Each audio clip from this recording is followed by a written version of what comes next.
So previously we have already discussed about the quality of sampajanya, clear comprehension. Okay, so the mental quality, this clarity of discernment, clarity of mind that discerns clearly this mental and physical nature present within our experience, especially the nature of impermanence, suffering, and non-self. Okay? So as we mentioned, this is a very important quality to develop in our practice, vipassana meditation. Because this quality of clear comprehension, sampajanya, it is vipassana itself. Okay? It is insight. So insight into nature, mental, physical nature. So just mindfulness alone is not vipassana meditation. Okay? So as we mentioned, vipassana meditation, it must be mindfulness together with clear comprehension. Okay? So once you have established in mindfulness, then that mindfulness must be directed properly to note properly mental physical phenomena arising within our experience, so that the mind is able to discern the true nature of this mental physical phenomena, especially the nature of impermanent suffering and non-self. Okay? So only with such discernment, clear discernment, then only there's this quality of clear comprehension or insight. Okay? So only then you are said to be practicing vipassana meditation. Okay? So clear comprehension, sampajanya, is a very important part of the practice of vipassana meditation. So without this quality of sampajanya, a yogi is not properly in the domain of vipassana meditation. Okay?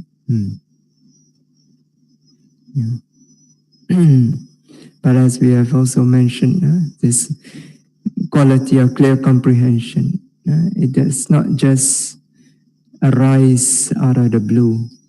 Right? It does not appear out of nothing.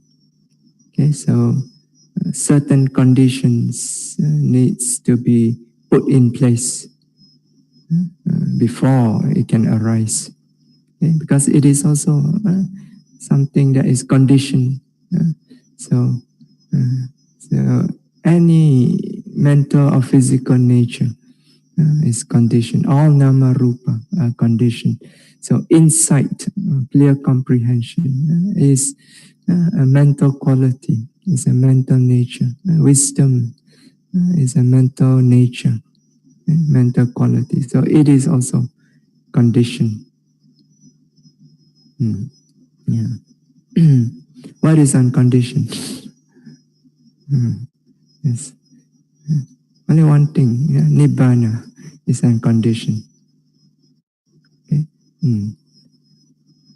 So the rest of realities are all conditioned.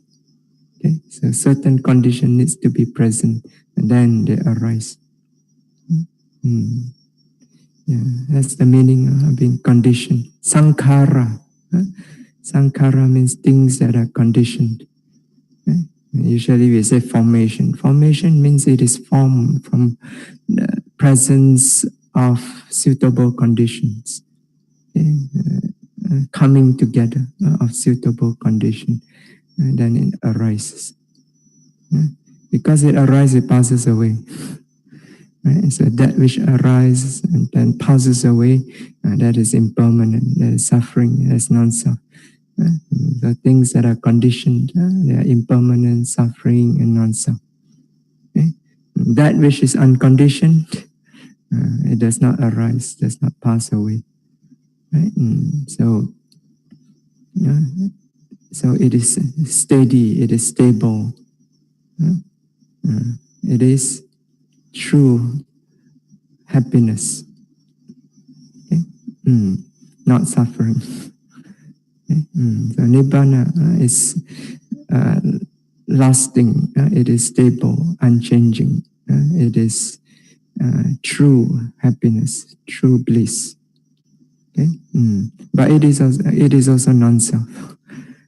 It is not a self.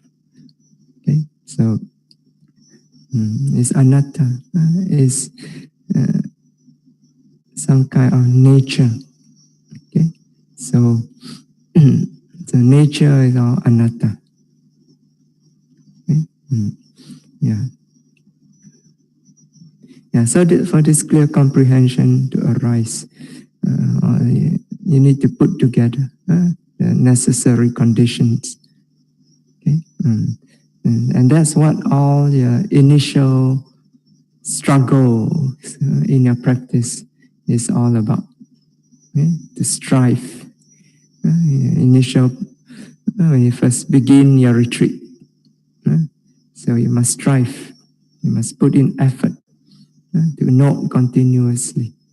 Note the rising, falling, rising, falling, rising, falling. Note continuously with energetic effort, with precision. So this is striving. Strive in order to develop sati samadhi, mindfulness and concentration. Okay? So once you develop sati samadhi, they help to clear away the hindrances from the mind. Okay? So once it's cleared away, the mind becomes clear, freed from any disturbances. Okay? So only when samadhi has been properly established, then, as the Buddha says in the Samadhi Sutta, Salayatana Samyutta, so one yogi whose mind is concentrated, he discerns things clearly as they really are. Samahito bhikkhu yatha bhutam pajanati. Okay? Yeah, so the yogi has to strive very hard initially in order to bring the mind to a state of samadhi before a state of clear comprehension is possible. So that's why you see, even though we follow the vipassana approach, it doesn't mean that we do not develop concentration.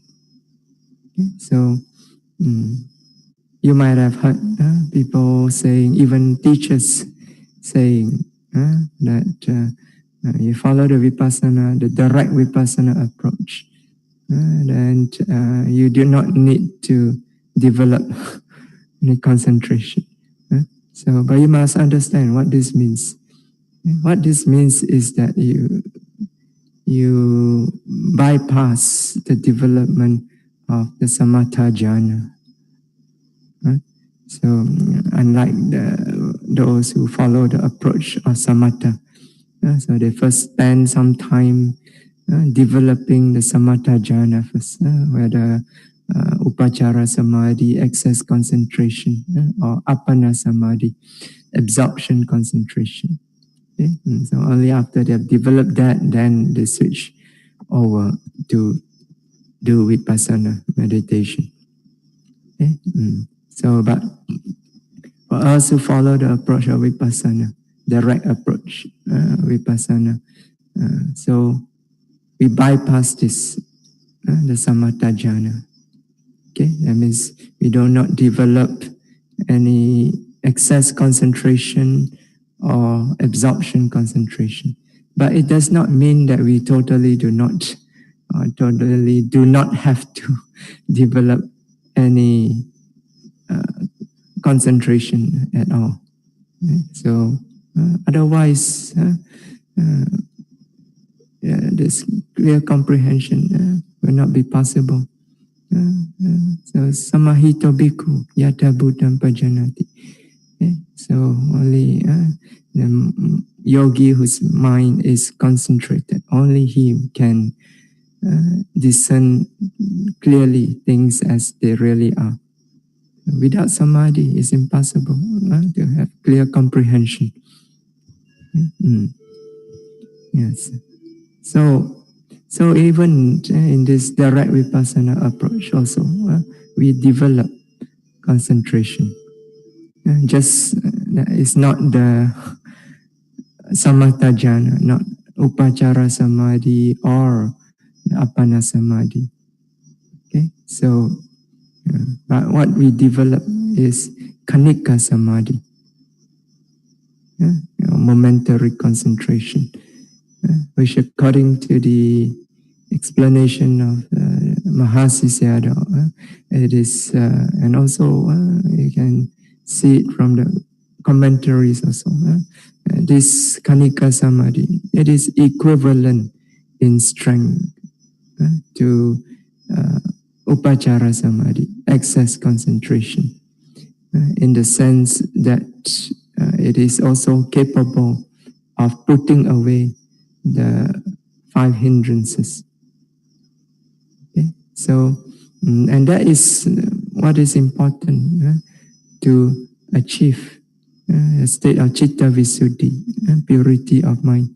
And that is the concentration must be capable of putting away, clearing away the 5 hindrances from the mind. Okay? So upachara samadhi can do that. Okay? Appana samadhi, absorption, concentration, first jhana, second jhana, and so on. This also, of course, can do so. Kanika samadhi also capable of putting away, clearing away the 5 hindrances from the mind. Okay? And this is borne out in the experience of many yogis. So,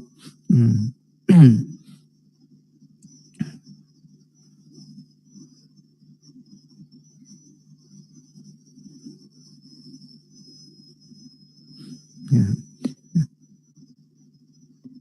And only this kanika samadhi, this momentary concentration, it allows the mind to focus moment to moment to moment.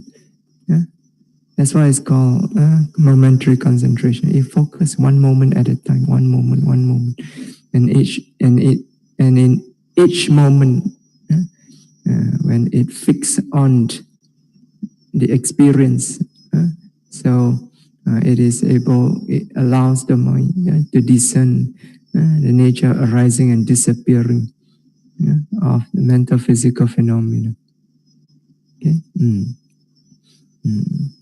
So that's why this kanika samadhi, it is necessary for the development of insight, because it is the kind of concentration, that samadhi, that can allow the mind to discern clearly the nature of arising and disappearing.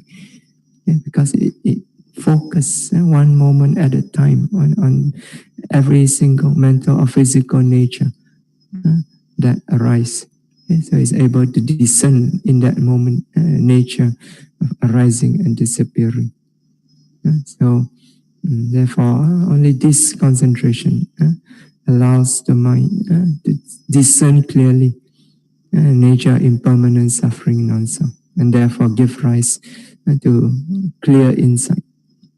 Okay?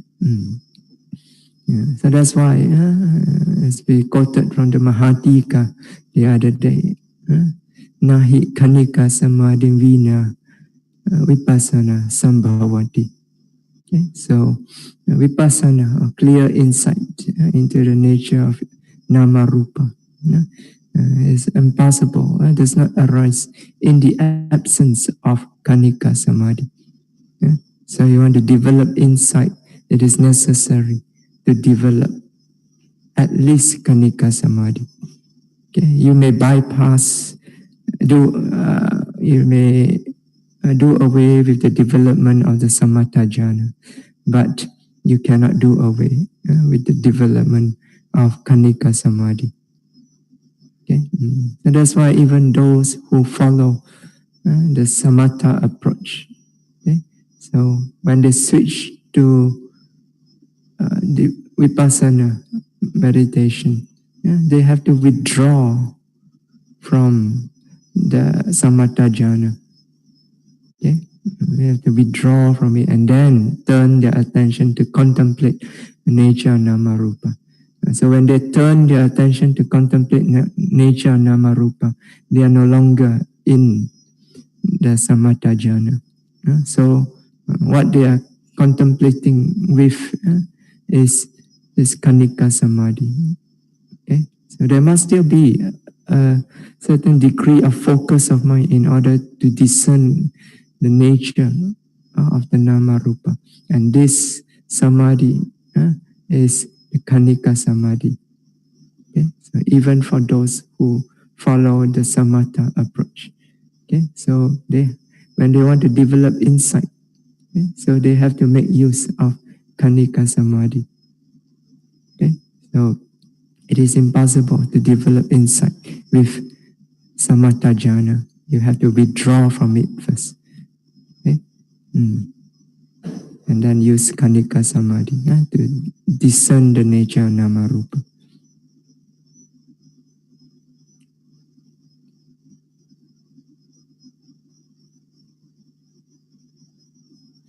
As to how to develop it, how to develop this kanika samadhi, so we have already mentioned.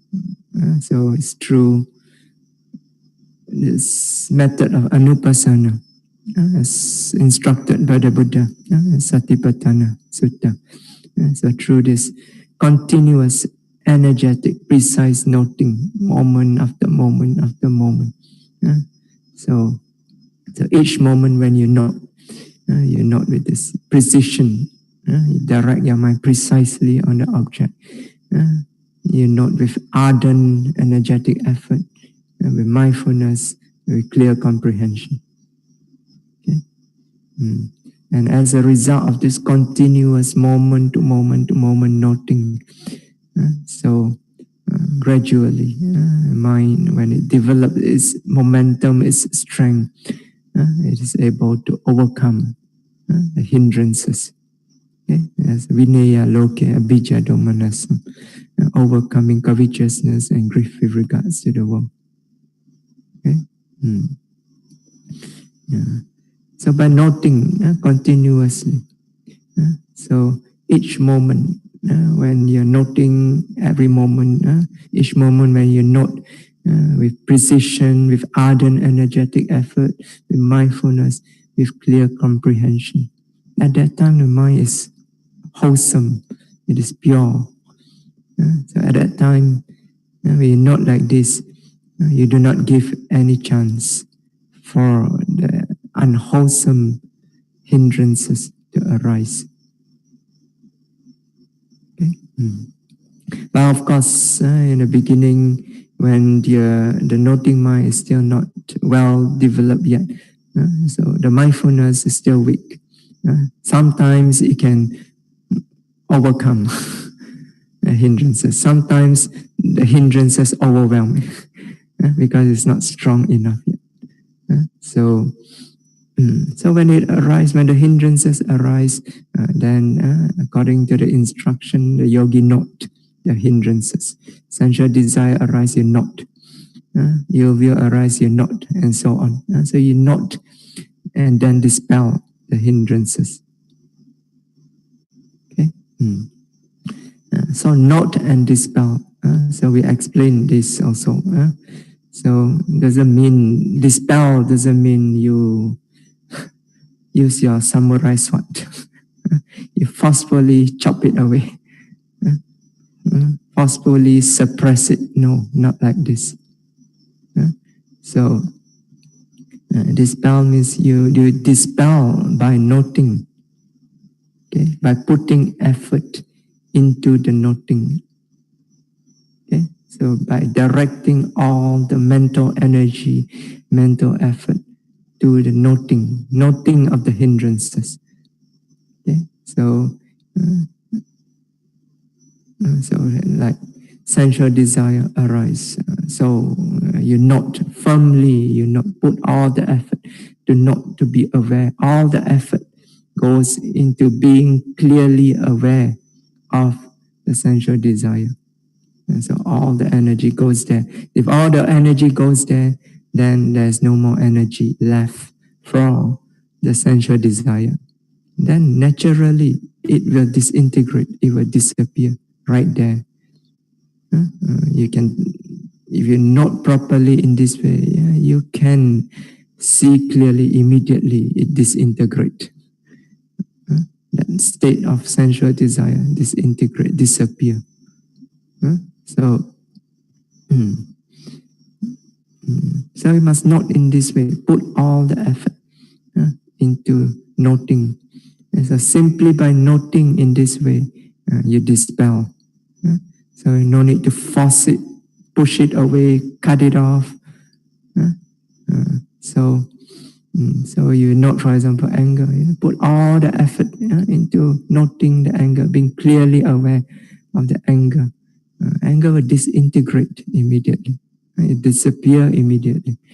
When it disappear, then you see change in the state of mind.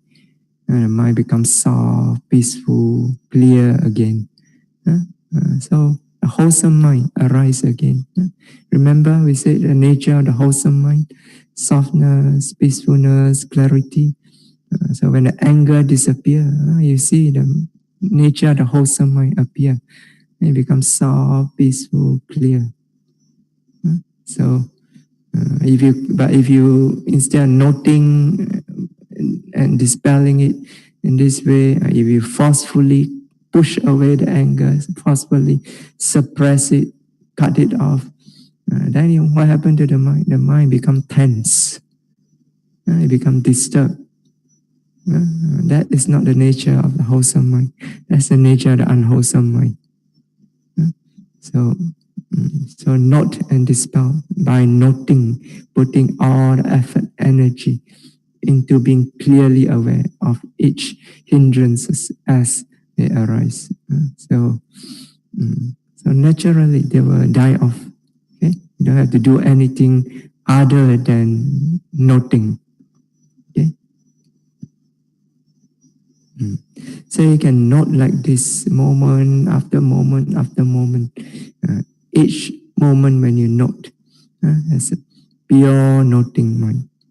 In that moment, the mind is peaceful, it is settled, it is fixed firmly on the object. And as you develop noting mind continuously in this way, putting it in ardent effort into each moment of noting, noting again and again and again, moment after moment after moment. After some time, gradually you find there will be more and more moments of pure noting mind, more and more moments of peacefulness, of settledness of mind, of the mind being able to fix on the object. So eventually, when it's strong enough, and the mindfulness is strong enough, all the wandering ceases. So initially, when the noting mind is not well developed yet, so when you note, sometimes it is pure, sometimes it is not pure. As we said, sometimes because the function of mindfulness is still weak, so it can be overwhelmed by the hindrances. But sometimes it becomes strong that it can fix. Okay, so the function of mindfulness, so its nature is to establish the mind firmly on the object. But when it is not well developed yet, it doesn't exercise this nature very well. Okay, but as you develop it again and again, you get stronger and stronger and stronger. It is able to fix more and more on the object. Right? So, so when it is not well fixed on the object, So the mind wanders very easily. So because it's not firmly fixed on object, one moment after another, so easily it wanders off. So once you have developed it sufficiently, it's occurring moment after moment with strength, with continuity, with momentum, then it fixed continuously, firmly established on the object. Then when this happens, all the wandering mind ceases. So and then only pure noting mind occur moment after moment after moment. And then due to the energy of the noting, because you have been cultivating this noting continuously with ardent energetic effort, so you have been charging up this noting mind. So due to the energy of the noting, each moment you find that the mind seems to fall onto the object, fall closely onto the object, as if it's thrown into the object, as if it plunges into the object. So each moment when you note with this pure noting mind, it seems the mind is aimed precisely under the object. It goes straight into it, plunges into it, immerses into it. So again and again, this happened repeatedly, one moment after another, after another. So this is very strong concentration. Okay? So this is called Kanika Samadhi. It occurs moment by moment by moment. Okay? And in this continuous occurrence of momentary concentration, so the mind remained exclusively pure, because every moment is a pure noting mind. So it occurs continuously. So the mind remains exclusively pure. And this can last 5, 10, 15 minutes or more, depending on how strong it is. Okay? So during this time, no unwholesome thoughts can intervene in between because of the strength of that samadhi. So the sati and samadhi is as if they are present, they are protecting the mind.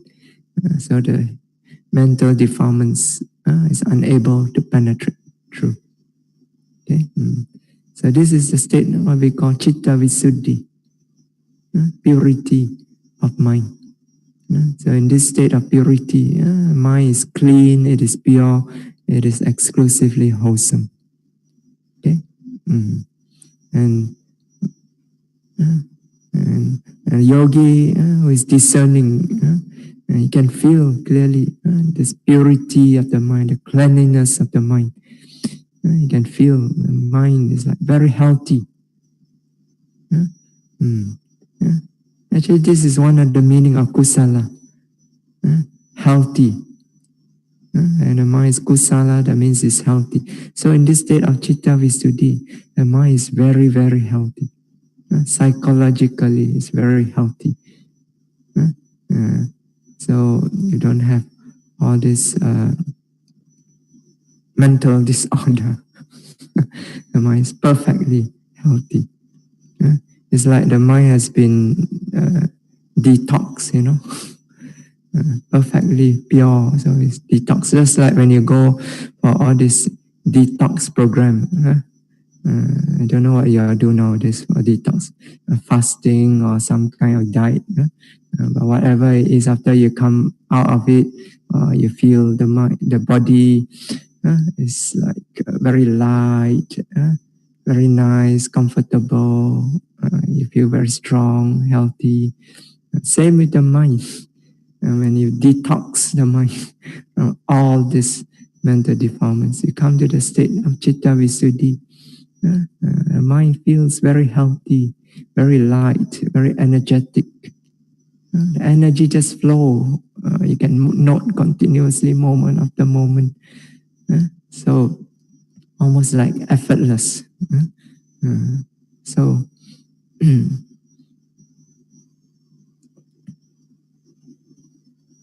And as a result of this purity of mind, the sila of the yogi also becomes naturally strengthened. So earlier, before the yogi arrived at this state of Chitta Visuddhi, so you all know when you first started practicing the Dhamma, easy or not to observe sila. So you need, even though you recite, I undertake to abstain from killing, from stealing, and so on, right? But when it comes down to it, you find you really need a lot of effort, a lot of mindfulness, right? In order to restrain all these mental defilements. So otherwise, one slip of mindfulness, you're not careful, you're not alert enough, the defilements come and it overwhelms the mind. Like when the mosquito come, immediately the hand come out already. So why? Because the defilements are there still. So sila does not get rid of the defilements. Sila, when you undertake sila, it's just like making a determination. I must not kill, I must not steal, and so on, right? So, but when the condition comes, then the defilements come. The mosquito come, and then from deep inside the defilements also come. Get rid of this mosquito. So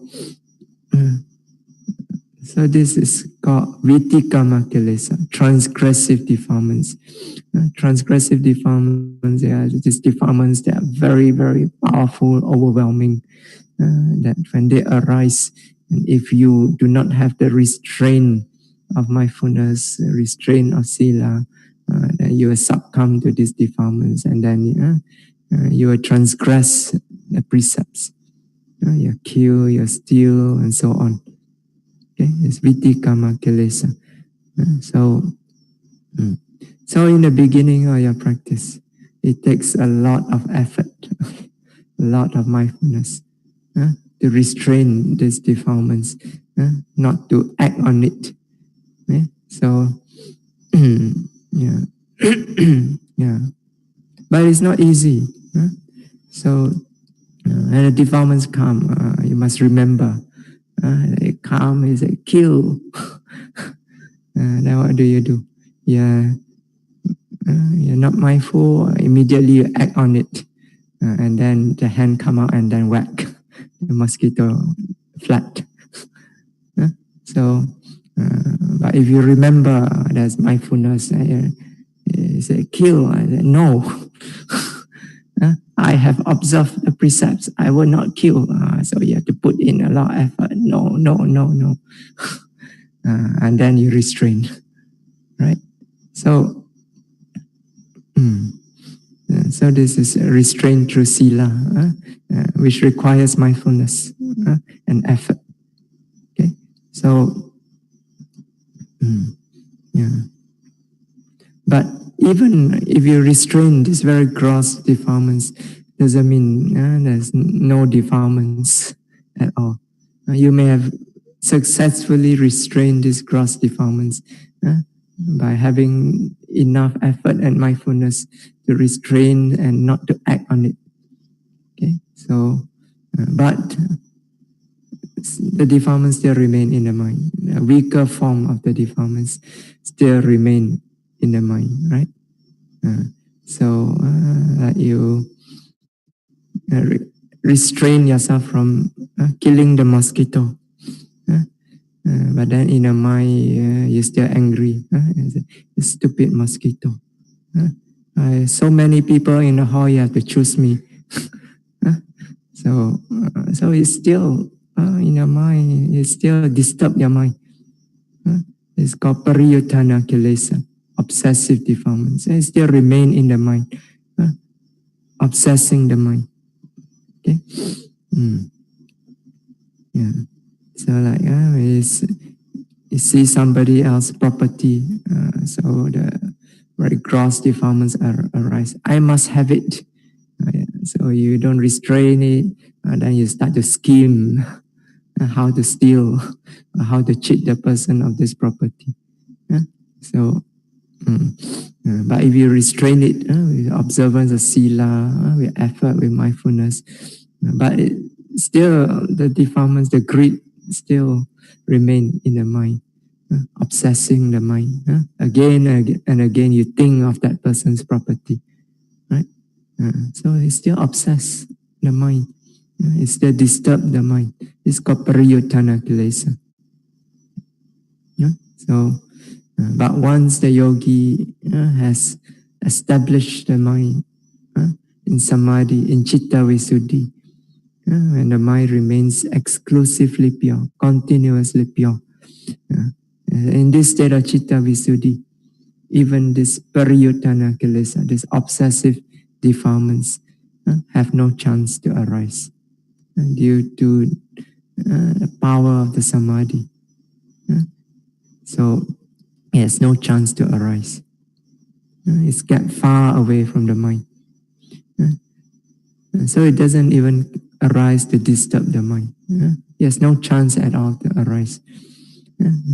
So therefore, the mind becomes very pure, refined, gentle, cultured. Okay? And this purity, this refinement, this gentleness, and this culturedness of the mind, it reflects back into the yogi's physical and verbal actions, which is his sila. So therefore, his or her speech and actions also becomes pure, refined, gentle, cultured. So this is the yogi's sila that is developed through meditation. It's not an ordinary kind of sila. It's a sila that comes from the purity of mind. Okay, so in that state of purity, so the mind has no inclination at all towards akusala. So in fact, it shrinks away from akusala. So when the yogi experiences that state of purity, so just the thought of akusala, the thought of not actually indulging it, but just thinking about the state of akusala, you find that this is undesirable compared to the state of purity, which is so pure, clean, wholesome, healthy.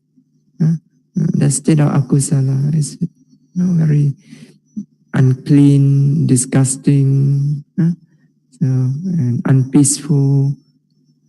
So it disturbs the mind. So the mind shrinks away from that. So therefore, the yogi's physical and verbal actions also becomes pure. And due to the refinement of the mind, gentleness, the culturedness of the mind, so this reflects also in his physical and verbal actions, which also becomes refined, gentle, and cultured. Okay? So the yogi is able to carry himself with pure sila. So his physical and verbal action is calm, it's composed, it is steady. So we can often see this during interview. In the way the yogi approach the interview room, come in, how they sit down, how they bow, how they report. So this can reflect in the physical and verbal actions of the yogi. So from the action, we can judge what is happening in the mind of the yogi. You cannot fake it. You have this purity. Naturally, you move in this way as a yogi. So, so you come in very mindful, very restrained, very composed. You sit down. So all your actions very graceful and cultured. So you, when you bow, also very mindfully, gracefully. Yeah. Even when you speak, when you report your experience, that's just you report with mindfulness, with composure, steadiness. So you can hold your mind steady. So due to the power of the mindfulness, the concentration that you develop during your practice, it carries over even as you do your daily activities. Yeah. So because of this, the yogi can, because of the presence of this very firm, steady mindfulness, yogi, when they report, they are able to report very clearly. They can recollect their experience clearly, and then they can report clearly without any excitement. They just report as they have experienced it clearly, systematically. So not jumping here and there, excitedly. So as we said, you cannot fake this. Some yogis come in very mindful, restrained, sit down, very mindful, restrained, do their bowing very slowly, sometimes take a few minutes. But then the moment they start opening their mouth, that's it. All the restraint disappear. The hands start to gesture, fly all over the place. They start to speak excitedly. The report is all over the place. So you cannot fake it. So, so if you have this purity in your mind, then your behavior, your physical, verbal behavior is informed by this state of mind. So it's very gentle, refined, cultured. Often we find that yogis who are usually, when they are not practicing, their behavior is very rough, very uncouth. So when they arrive at this state of purity of mind, sometimes you can see a very clear change in their behavior.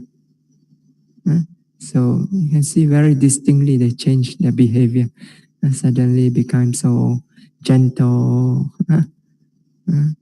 Speak gently in a refined manner, not excited. So yeah. But up to here, up to this point, the purity is due to power of samadhi, to the development of samadhi. Mindfulness, sati and samadhi. Okay? So it is not yet due to jnana. This purity is not yet due to jnana. It's simply due to the power of sati and samadhi. The mindfulness, holding the mind steady, establishing it firmly, and then the power of samadhi, being able to focus the mind steadily without being distracted. So the whole mind becomes very steady. So this purity arises. So, so up to this point, the purity is due to this power of sati and samadhi, not due to the power of jnana, clear knowledge, okay? Or clear comprehension. Okay? But as the yogi, he continued to develop based on this samadhi that has been established. He direct the mind to discern, to contemplate nature of the nama rupa. Gradually, develop jnana, clear discernment of the nature. Okay, so with jnana, So, and the purity of mind can reach even deeper than samadhi. So it can give rise to deeper transformation of the mind. So that's because you see this insight, jnana, when it arises, it actually cuts into the root of the defilements. Okay, samadhi only suppress the defilements, don't give them chance to arise. Okay? But jnana actually cuts into the root of defilements. So the purification is deeper, more profound. Okay. Yeah. So especially in the state of this dukkha jnana, beginning from this bhaya jnana, adinava jnana, nibbida jnana, knowledge of fear, knowledge of misery, knowledge of disgust, dispassion. So when the mind sees very, very clearly nature of dukkha, so clearly, again and again the mind discern very distinctly the nature of dukkha in this sankhara, in this mental physical phenomena. So when you discern again and again so deeply, so profoundly the nature of dukkha, so gradually the mind begin to let go of attachment to this process of dukkha. So it shakes up the mind. Okay? This clear knowledge, clear discernment, very profound insight into the nature of dukkha. It shakes up the mind. Okay? So the mind is so shaken that it is now ready to let go of this, willing to let go of this attachment. Because if every moment of experience of nama rupa is being burned and burned and burned by dukkha. So naturally you let go. When you hold something hot, naturally you let go. So with this deep insight, the mind just let go. Let go of what? Let go of attachment to this process of dukkha. So without this clear insight, the mind will simply hold on, mistaking this as something pleasurable. Now it sees so clearly, it just let go, let go, let go. So this insight cuts into this root of attachment. So the mind let go, it relinquish attachment to this process. And not only that, the mind wants to turn away, don't want to have anything to do with it. It turns away. It inclines towards the cessation of this process. It inclines towards nibbana. So the more the mind lets go, the mind becomes more and more free, more and more light, more and more easy and unburdened by this nama rupa. Okay? This process of suffering. Okay? And this again reflects back on the external behavior. So the more the mind becomes detached, let go, becomes more free, more light, doesn't cling so strongly anymore. So this reflects back on the yogi's physical and verbal action. It is an even more deeper transformation in the physical and verbal behavior of the yogis.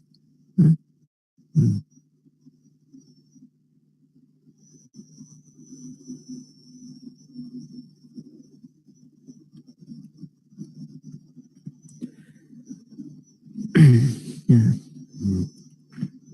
So when with this momentum of the noting mind that has been cultivated through moment after moment after moment of ardent energetic noting, so it develops this strength, this momentum, And so with this momentum of the noting mind, mind plunges into this state of chitta visuddhi, purity of mind. And so at that time, only this pure noting mind occur continuously.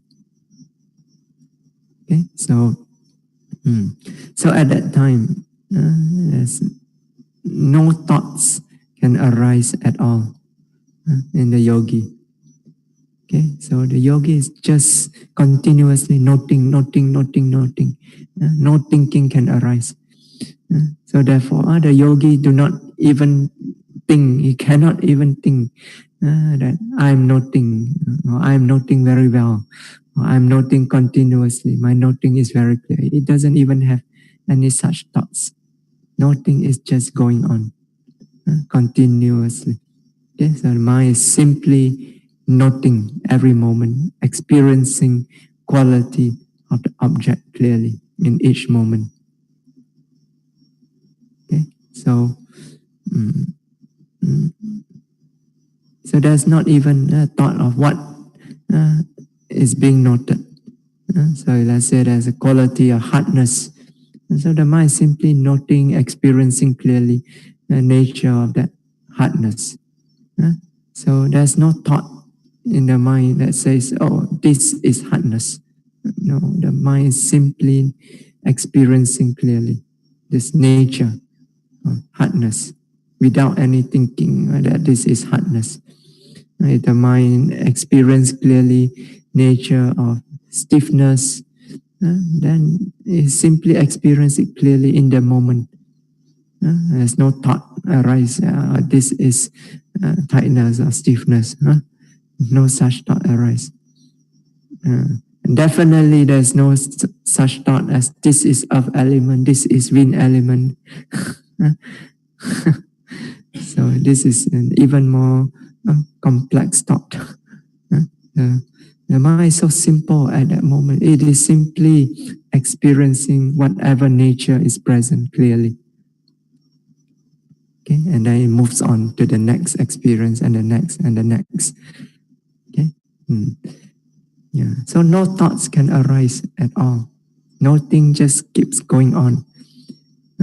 So it is like the mind is lost, engrossed in the work of noting, completely lost in it, in the work of noting. So it doesn't even know that it is noting. It is simply noting moment by moment by moment. So it doesn't even know that it is noting. Okay? This is something like when you are lost in thought, right? When you are daydreaming, lost in thought. When you are lost in thought, are you aware that you are lost in thought? You are not aware, right? It's only after you snap out of it, then when you look back, then only you realize, oh, I was daydreaming, I was lost in thought, right? So the same for the yogi. Okay? So when the mind and this chitta visuddhi is going on, so this pure noting mind goes on and on and on. So without any thinking. So the yogi do not even know that noting is going on because it's too busy noting. Right? So only after it comes out from this state, and then only look back and then know, it's been noting continuously for this period of time. So it's completely lost in the noting during that time.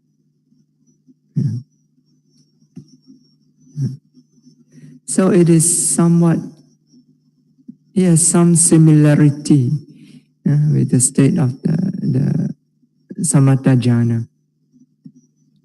So in the state of samatha jhana, when the mind is absorbed into the object, so when the mind is completely absorbed into the object, the mind also do not know anything other than the object. So when we say the mind absorbed into the object in jhana, What we mean is the unification so of the mind and the object. So at that time, there's no, in the experience, yogi cannot differentiate anymore between the mind and the object. They become totally unified. That's what we mean by absorption. So at that time, to the yogi, the mind is the object is the mind. There is no, some people say there's no duality in the experience. Okay, there's simply unity. That's what we mean, the state of unity. That's jhana. So that's what we mean when they say the mind absorbed into the object. So let's say the yogi is, the object is the white kasina. So a white kasina, so it's a kasina nimitta, the white, completely luminous, pure white kasina. So when the mind absorbs into this object, the mind itself becomes this white purity, white luminous, pure white object. Okay? Completely white. There is not even periphery of the white beyond which there's something else. Everything is just white. The whole mind is just white. That's all you know. So it's as if it's as good as the mind do not know anything, because it's just one single undifferentiated experience going on continuously. So it's like the mind do not know anything, right? It's something like when you go to sleep. When you fall asleep also, it's all just blank, right? Yeah. But when you are in sleep, do you know anything? You do not know anything, right? Only after you come up from it, then you look back and, oh, it was blank. Whole night, the mind is blank. You feel like that, right? So same with the yogi, when you enter into jhana. When you enter into jhana, you do not know anything, because the whole mind is completely absorbed into the object, right? So it's only after the mind withdraw from the jhana, the state of jhana, and then looks back, then only realize, the mind was absorbed in this pure state, where there's just complete whiteness and nothing else. So he realized it was a very deep state of peace at that time. Okay. Only after the mind, the yogi withdraw out of it, then only you can realize. When it is absorbed in jhana, so the yogi do not know anything. So it's just completely peaceful. You do not know anything. Complete whiteness everywhere. So front and back, left and right, up and down, everywhere, just white. In fact, in that state of absorption, the yogi also have no idea of front and back, left or right, up and down. The only thing he has in mind is whiteness. That's all. So only after you come out from it, then only you can differentiate the experience. Okay. Yeah. So something similar happened in the case of the vipassana yogi. So when it is absorbed into the state of purity, so the noting just goes on and on and on. And at that time, all the yogi knows every moment is just quality, whether mental, physical quality, mental, physical nature. So there's some similarity there. Okay, so the whole mind is like completely absorbed into just being aware of one nature after another. The difference is that in the case of vipassana yogi, there's at least some differentiation in the experience from moment to moment. Okay, so in one moment, there's just this one nature, but from moment to moment, different nature. So unlike the samatha yogi, there's totally no differentiation in the experience. Okay. But nevertheless, for the Vipassana yogi, the whole mind is in that period of time when it is in this state of Chitta Visuddhi.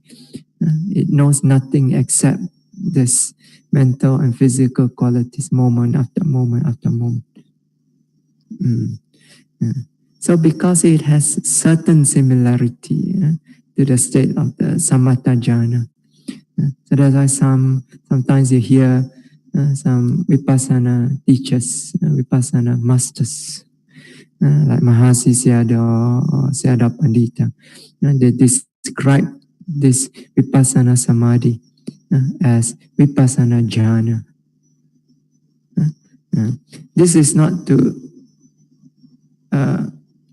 equate this vipassana samadhi to the samatha jhana. There are two different kinds of samadhi. Okay, the nature is totally different. Okay, but there is a certain state of focus and absorption when the yogi enter into this state of vipassana samadhi, especially in the state of chitta visuddhi, when this purity of noting goes on and on and on. So the mind is immovably lost in the noting of each occurrence of mental physical nature. So there's some similarity. So that's why sometimes the teacher call this vipassana jhana. Okay? So but when you hear them say vipassana jhana, don't think that this is samatha jhana. Some people hear them say vipassana jhana, I say, no, this is not jhana. This is not samatha jhana. Nobody is saying this is samatha jhana. This is vipassana jhana. Okay? So, okay. Actually, we should discuss in more detail about this kanika samadhi. Okay? But I think I'll stop here today. Otherwise, if I continue, again, it will be very late. So we will discuss more about kanika samadhi in the next talk. Okay, as well as some controversy surrounding this. So, as one person asked in the last Dhamma talk, is it found in the sutta? So we will explore this in the next Dhamma talk. We stop here today.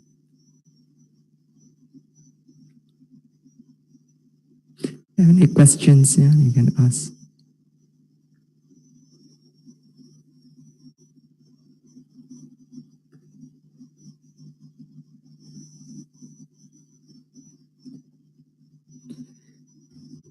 Okay, so very good today. No questions. We can end early. All the yogis very happy. Okay, I stop here today.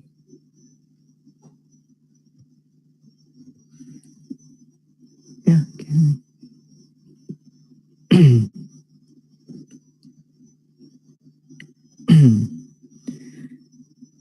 Imaya Dhammanu Dhamma Patipatiya Buddham Pujemi. Imaya Dhammanu Dhamma Patipatiya Dhammam Pujemi. Imaya Dhammanu Dhamma Patipatiya Sangham Pujemi. Imaya Dhammanu Dhamma Patipatiya Mata Pitunam Pujemi. Imaya Dhammanu Dhamma Patipatiya Acariyanam Pujemi. Ada imaya patipadaya Jara Marunama Rimochesami Idame Punyam Asawakaya Vaham Hodu Idame Punyam Nibbanasa Pajayo Hodu Idame Silam Magabhalanya Nasa Pajayo Hodu Imam no Punya Bhagam Sabhasatanam Dema Imam no Punya Bhagam Sabhasatanam Dema Imam no Punya Bhagam Sabhasatanam Dema Sadhu Sadhu Sadhu. Yeah, so there is one question that came in while we are chanting. So we address this question before we sign off. So one day when we are in jhana, our mind is lost. So the mind is automatically withdraw from it. No. So now, for those who practice samatha, so when they have attained the jhana, so they must also gain mastery over the jhana. Okay, so one of the mastery is mastery of determining and mastery of emerging also. So you must make a determination of actually mastery of attaining of how many attaining and remaining in it and then coming out from it. So the yogi must before enter, so he must be able to quickly go in to the jhana, and then before he go in, he must make a determination how long this jhana is going to last, how long you remain absorbed in the jhana, and then so once you have gained the mastery of this, exactly at that time, predetermined time, the mind will emerge from it. Then there's another mastery, mastery of emerging quickly from the jhana. Okay, so you emerge from it with determination, with adhitthana. Okay, so at the determined period of time, once it has reached the determined period of time, the mind automatically come up from it. So you have to make this determination. So you have to gain mastery of the jhana in this way. So for human yogis, this is quite important because there is, according to the tradition, there is a maximum length of period of time you can remain in this state, absorbed in this state of jhana. So they say 7 days. Because beyond that, if you do not emerge from it and give your body some food, then it will severely impact your physical body. Okay, so we can only, as a human yogi, you can enter the jhana at most up to 7 days. After that, you have to emerge from it. Okay, so your determination must not be longer than that. Okay, that's all. So may all of you be well, happy, and peaceful always. May you all remain safe, healthy, strong all the time, able to practice the Dhamma without any trouble, without any obstacle, be able to practice smoothly. And may you all be able to quickly experience, realize the unconditioned peace of Nibbana through your practice.